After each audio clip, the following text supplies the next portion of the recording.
എന്താ വിശേഷം? പുതിയ വിശേഷങ്ങൾ എന്തൊക്കെ? പുതിയ വിശേഷം എന്ന് വെച്ച് കഴിഞ്ഞാൽ നമ്മുടെ ഒരു മൂവീൻ്റെ ഒരു പ്രസ് കോൺഫറൻസ് ആണ് ഇവിടെ. അതിന് വേണ്ടിയിട്ടാണ് നിങ്ങൾ എല്ലാവരും വന്നിട്ടുള്ളത്. ഓക്കെ മതി. അതെ, ഞാനും അതിന് വേണ്ടിയിട്ടാണ് വന്നത്.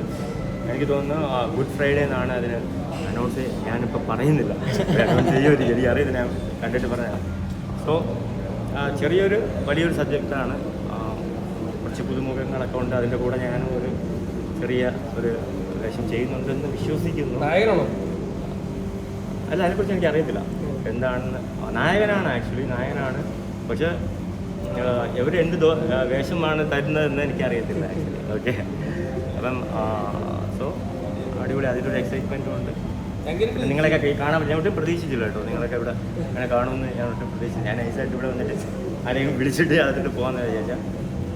സോ നിങ്ങളെല്ലാവരും വന്നതിൽ really thanks from my heart. എങ്ങനെയുണ്ട് ഈ ബിഗ് ബോസ് ശേഷമുള്ള ലൈഫ്? ഇല്ല, എൻ്റെ ലൈഫ് ആക്ച്വലി ബിഗ് ബോസിന് ശേഷമുള്ള ലൈഫ് എന്ന് വെച്ച് കഴിഞ്ഞാൽ ഇപ്പം നിങ്ങളൊക്കെ പുതിയതായിട്ടുള്ള കുറച്ച് ഗസ്റ്റ് ഉണ്ട് എൻ്റെ കൂടെ. കുറച്ച് ആൾക്കാർ ഇതൊക്കെ എനിക്ക് പുതിയ എക്സ്പീരിയൻസ് ആണ് എന്നെ സംബന്ധിച്ച്.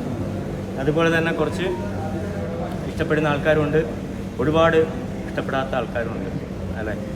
അപ്പം അത് എവിടെയും ഉണ്ടാവും അങ്ങനെയൊക്കെയുള്ള സംഭവം. അപ്പം അതിലൂടെ ഉണ്ടായിരുന്ന കുറച്ച് പ്രശ്നങ്ങൾ സിമ്പിളായിട്ട് പറഞ്ഞു കഴിഞ്ഞാൽ ഒരു യാത്ര പോകുമ്പോണ്ടല്ലോ, ലോങ് യാത്ര. ഇപ്പോൾ ഞാനിപ്പോൾ ട്രിവാൻഡ്രത്ത് ഞാൻ ഇതുവരെ വരുമ്പോഴത്തേക്കും മുമ്പൊക്കെ എന്ന് വെച്ച് കഴിഞ്ഞാൽ സിമ്പിളായിട്ട് പറയാം, നമുക്ക് യൂറിൻ പോകണമെന്ന് തോന്നിക്കഴിഞ്ഞാൽ നമ്മൾ വണ്ടി എവിടെയെങ്കിലും സൈഡിൽ നിർത്തും, സൈഡിൽ എവിടെയെങ്കിലും പോകും. അതാണ് എല്ലാവരും ചെയ്യുന്നത് അല്ലേ. അല്ലെങ്കിൽ കുറച്ചുകൂടി ചിലപ്പോൾ പെട്രോൾ പമ്പിൽ പോകുമായിരിക്കും, അല്ലെങ്കിൽ ആവറേജ് ലെവൽ. പക്ഷേ ഞാൻ മുമ്പ് പറഞ്ഞിട്ടുണ്ടായിരുന്ന അതിൽ നിന്ന് ഇപ്പം പെട്രോൾ പമ്പിലോ അല്ലെങ്കിൽ ഹോട്ടലിലോ പോവേണ്ട ഒരു സിറ്റുവേഷൻ ഇല്ലെന്ന് എനിക്ക് അറിയത്തില്ല. കുറച്ച് ദിവസത്തിന് മുമ്പ് ഞാനൊരു വീഡിയോ ചെയ്തതാണ്. കാര്യം വെച്ചാൽ എനിക്ക് ഇൻസ്റ്റാഗ്രാം ഇല്ലല്ലോ ഇപ്പം, അറിയാലോ. എൻ്റെ ഇൻസ്റ്റാഗ്രാം പോയില്ലേ. കാര്യം ഞാനിവിടുന്ന് ബിഗ് ബോസിൽ പോകുമ്പോഴത്തേക്കും എനിക്ക് ആകാം ഐ തിങ്ക് ഒരു 33 ഫോളോവേഴ്സ് എനിക്കുണ്ടായിരുന്നു എൻ്റെ പേഴ്സണൽ ഇൻസ്റ്റാഗ്രാമിൽ. ഞാൻ തിരിച്ചു വന്നിട്ട് എനിക്ക് തോന്നുന്നു 33 ഒള്ളി 33K അല്ല, ഒള്ളി 33 ഒള്ളി 33 ഫോളോവേഴ്സ്. അതെൻ്റെ ഫാമിലിയിലുള്ളത് എൻ്റെ ഫ്രണ്ട്സും മാത്രം. അപ്പം ഞാൻ ഈ ബിഗ് ബോസിൽ പോകുന്ന സമയത്താണ് ചെറിയൊരു ഫോട്ടോഷൂട്ടൊക്കെ എഗെയിൻ നടത്തിയത്. ഞാൻ 2012 ഹാർലി ഡേവിഡ്സൻ്റെ ഒഫീഷ്യൽ റൈഡറാണ്, 2012. ഓക്കെ, സോ ഞാൻ ഫേസ്ബുക്കൊക്കെ ഒരുപാട് യൂസ് ചെയ്തിട്ടുണ്ട്. ആഫ്റ്റർ ഓൾ എനിക്ക് മനസ്സിലായി, സോ അത് അല്ല റിയൽ ലൈഫ് അല്ലെങ്കിൽ റിയൽ വേൾഡ്. അവിടെ നമുക്ക് ബിസിനസ് ചെയ്യാം, ഫേസ്ബുക്കിലും ഇൻസ്റ്റാഗ്രാമിലും ബിസിനസ് ചെയ്യാം. അതർവൈസ് നമ്മൾ കുറേ ഫോട്ടോസ് കാര്യങ്ങളൊക്കെ എടുത്തിട്ട് അതുകൊണ്ട് നമുക്കൊന്നും കിട്ടാൻ പോകുന്നില്ല. നമ്മുടെ സമയം ബാക്കിയുള്ള കാര്യങ്ങളൊക്കെ നഷ്ടപ്പെടാൻ പോകുന്നേ ഉള്ളൂ. അല്ലെങ്കിൽ നമ്മൾ അതനുസരിച്ച് ചിലപ്പോൾ പേയ്മെൻറ്റ് കൊടുത്ത് എൻ്റെ ഇതിലോട്ട് ഞാൻ വരാം. ഓക്കെ, അപ്പോൾ എൻ്റെ ഇൻസ്റ്റാഗ്രാം പോയി. കുപ്പിയുടെ വിഷയമുണ്ട് കേട്ടോ നിങ്ങൾ പറഞ്ഞത്. തൊപ്പിയുടെ വിഷയം കുപ്പി കാണിക്കാം. കുപ്പി പൊളിയാണ് കേട്ടോ, നിങ്ങൾക്ക് ഇഷ്ടപ്പെടും. രത്നം ഉറപ്പായിട്ടും ബ്രോ. ആഭരണങ്ങളൊക്കെ ഭയങ്കര കോസ്റ്റ്ലിയാന്നൊക്കെ പറഞ്ഞിട്ട് അല്ലല്ല, മീൻസ് നല്ലതിന് വില കൂടും.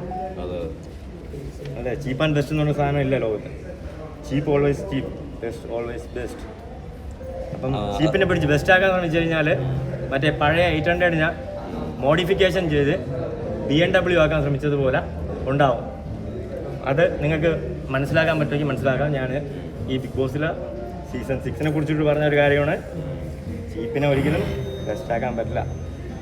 അത് കുഴപ്പമില്ല നമുക്ക്. ഓക്കെ, അപ്പോൾ ഇത് പറഞ്ഞതിൻ്റെ പേരിലാണ് ഞാൻ ഇൻസ്റ്റാഗ്രാം പോയത്. അതെ, ഇതല്ല, സോറി സമയത്തിന് നോക്കിയാൽ കാണൂലല്ലോ, അല്ലെങ്കിൽ എടുക്കുന്നതെല്ലാം അതായിരിക്കും.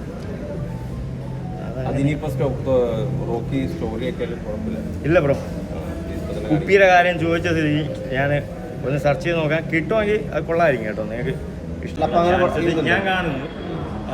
സോ അതാണ് എനിക്ക് ഉണ്ടായിട്ടുള്ള ഒരു മാറ്റം.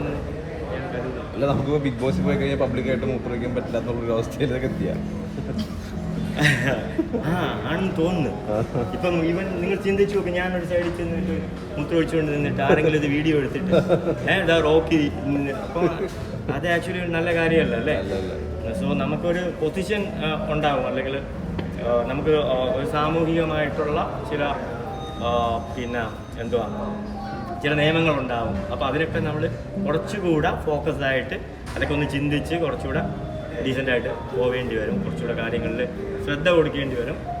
അത് നമ്മൾ പറയുന്ന കാര്യത്തിലായിരുന്നാലും ശരി, നമ്മൾ പ്രവർത്തിക്കുന്ന കാര്യത്തിലായിരുന്നാലും ശരി, നമ്മൾ കുറച്ചുകൂടെ ശ്രദ്ധിച്ച് വേണം പറയാൻ. റോക്കിക്ക് ഒരുപാട് നെഗറ്റീവ്സ് ആണ് വരുന്നത്. ഇപ്പോൾ ഒരു നോക്കിയുടെ ഒരു വീഡിയോ ഇടുമ്പോൾ അതിൻ്റെ അടിയിൽ വന്നിട്ട് ഇവൻ ഏതടാ എന്നൊക്കെയാണ് ആൾക്കാർ ചോദിക്കുന്നത്. അതെന്തോന്ന് നെഗറ്റീവ് പോസിറ്റീവ് ആവാത്ത എന്തുകൊണ്ടാണ്? അവർക്കറിയില്ലല്ലോ, അവർക്കറിയില്ല ഇവനെ ആരാടാന്ന് ചോദിക്കുന്നതിൽ തെറ്റില്ല. സോ അവർക്കറിയില്ല. അപ്പോൾ അവരെന്നോടൊന്ന് ചോദിച്ചു കഴിഞ്ഞാൽ അവർക്കറിയാത്ത കുറച്ച് കാര്യം ഞാൻ പറഞ്ഞു കൊടുക്കാം. അപ്പോൾ അവർക്ക് കുറച്ചുകൂടെ നെഗറ്റീവ് പറയാം, അല്ലെങ്കിൽ കുറച്ചുകൂടെ പോസിറ്റീവ് പറയാം. അയ്യോ ഞങ്ങൾ വിചാരിച്ച ആളല്ല, സോ അത് എൻ്റെ റോങ് ജഡ്ജ്മെൻ്റ് ആയിപ്പോയി എന്ന് വേണമെങ്കിൽ പറയാം. അറിഞ്ഞിട്ടാണ് ഈ പറയണത്. ഇല്ല അറിഞ്ഞിട്ട് മീൻസ് അറിഞ്ഞവരൊന്നും പറയില്ലെന്ന് തന്നെയാണ് എൻ്റെ വിശ്വാസം. ഇതുവരെയുള്ള എൻ്റെ ജീവിതത്തിൽ ഞാൻ മനസ്സിലാക്കിയത്, എന്നെ അറിഞ്ഞവരൊന്നും എന്നെ കുറിച്ചിട്ടൊരു നെഗറ്റീവ് പറയത്തില്ല. പ്രൊഫീഷ്യസ് ആയിട്ടുള്ള ഒരു തിങ്സ് ആണ് ബ്രോ. ഈവൻ കുപ്പിയുടെ വിഷയം എന്നുള്ളത് ഞാൻ അതിൽ കൊണ്ട് ഉദ്ദേശിച്ചതെന്ന് വെച്ച് കഴിഞ്ഞാൽ, ഇത് ഞാൻ ബിഗ് ബോസിൽ ഒരു 16 ദിവസമാണ് നിങ്ങൾ എന്നെ കണ്ടത്. ബിഗ് ബോസിൽ അതിൽ 18 ദിവസം കണ്ട്. അതിൻ്റെ പിന്നിൽ ഞാൻ കഷ്ടപ്പെട്ടതെന്ന് വെച്ച് കഴിഞ്ഞാൽ ഒരു 6 വർഷത്തെ എൻ്റെ സ്വപ്നം, 6 വർഷം കൊണ്ട് ഞാൻ ഡെയിലി ബിഗ് ബോസിൽ ജയിച്ചതല്ല, 6 വർഷം കൊണ്ട് എല്ലാം എൻ്റെ സ്വപ്നം, എനിക്ക് ഇതിലോട്ട് പോകണം, വൺ ഡേ ഞാൻ ഇതിലോട്ട് പോകും. ലാസ്റ്റത്തെ 6 മാസത്തെ എൻ്റെ ഹാർഡ് വർക്കും എൻ്റെ റെസ്പോൺസിബിലിറ്റി, എൻ്റെ ഡെഡിക്കേഷൻ, അത് പോയപ്പോഴത്തേക്ക് അതൊരു ഈ ഒരു കാര്യത്തിൽ എവിടെയാണോ എനിക്ക് എൻ്റെ കയ്യിൽ നിന്ന് പോയതെന്നോ, എവിടെയാണോ എനിക്ക് അത് തെറ്റ് സംഭവിച്ചതെന്നോ, എന്താണ് വൈ മീ എന്നുള്ള ഒരു ചോദ്യം എപ്പോഴും ഞാൻ ചോദിക്കുന്ന ഒരു കാര്യമാണ്. എന്തുകൊണ്ട് അത്